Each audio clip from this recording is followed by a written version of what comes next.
નમસ્કાર મિત્રો, તમે જોઈ રહ્યા છો મિસધમા. મિત્રો, નવરાત્રિના કોઈ પણ દિવસે માતાજીને માત્ર આ એક વિશેષ ફૂલ ચડાવી દેજો. માતાજી તમારી બધી મનોકામના પૂરી કરશે અને તમારા ઘરમાં સુખ, સમૃદ્ધિ અને શાંતિને સ્થાપિત કરશે. મિત્રો, શારદીય નવરાત્રિનો તહેવાર ધામધૂમથી ઉજવાઈ રહ્યો છે અને મા દુર્ગાની મૂર્તિ સ્થાપિત થઈ ચૂકી છે અને ઘણી જગ્યાએ ગરબા અને રામલીલાનું આયોજન શરૂ થઈ ચૂક્યું છે.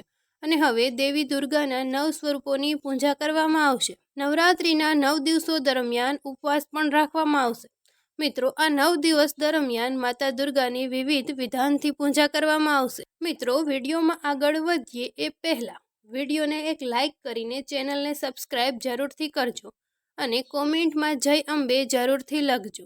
અને 9 દિવસ માતાજીને ક્યાં ફૂલ ચડાવવું તે વિડીયોના અંતે જાણીશું, તેથી કૃપા કરીને વિડીયોને અંત સુધી જોતા રહેજો. મિત્રો, વિશેષ ફૂલો વિશે જાણ્યા પહેલા નવરાત્રિના 9 દિવસો દરમિયાન આ વિશેષ ઉપાય કોઈ પણ સંજોગોમાં અવશ્ય કરજો.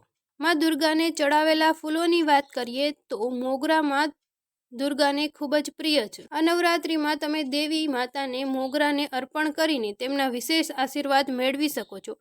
તેનાથી તમારા જીવનમાં સુખ અને સમૃદ્ધિ આવશે. અને બીજી એક વાત તમને જણાવી દઈએ કે નવરાત્રિ દરમિયાન દેવી માતા માટે વાવવામાં આવેલા જવારામાં ચાંદીનો ચીક્કો દબાવી દો. નવરાત્રિના 9મા દિવસે તે ચીક્કો કાઢીને ઘરની તિજોરીમાં મૂકો.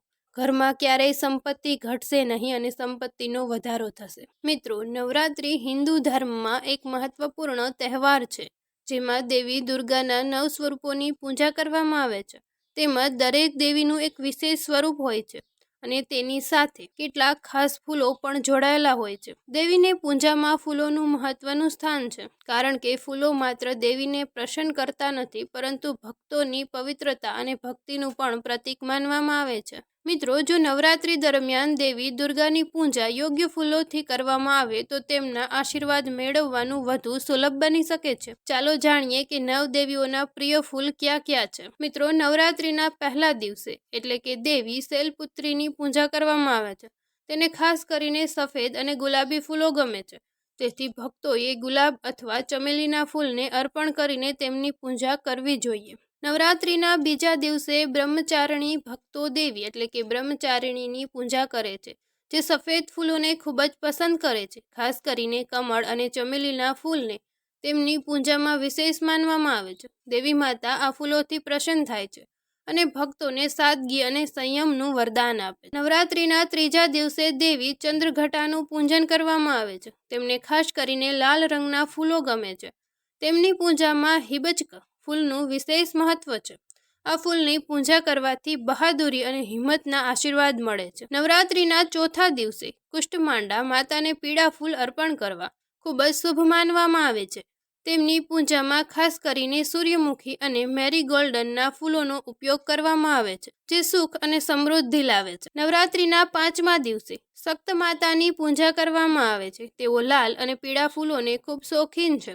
ભક્તો ગુલાબ અને મેરીગોલ્ડ ફૂલ અર્પણ કરી તેમના આશીર્વાદ મેળવી શકે છે. મિત્રો, આ બધા ફૂલ ન મળે તો કોઈ એક દિવસ તો ફૂલો ચડાવવા જ જોઈએ, જેથી તમારી સારી મનોકામના પૂર્ણ થાય. નવરાત્રિના 6ઠા દિવસે કાત્યાયની દેવીની પૂજા કરવામાં આવે છે. તેઓ લાલ હિબિસ્કના ફૂલોને ખૂબ જ શોખીન છે. દેવી માતાને હિબિસ્કના ફૂલ અર્પણ કરવાથી તમામ પ્રકારના અવરોધોમાંથી મુક્તિ મળે છે. નવરાત્રિના 7મા દિવસે કાલરાત્રિ દેવીની પૂજા કરવામાં આવે છે.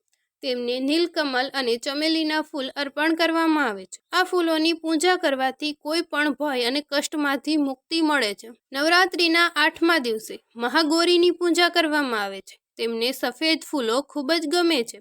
ખાસ કરીને ચમેલી અને સફેદ ફૂલ તેમની પૂજામાં વિશેષ માનવામાં આવે છે. આના દ્વારા આપણે માતાના આશીર્વાદ મેળવી શકીએ છીએ.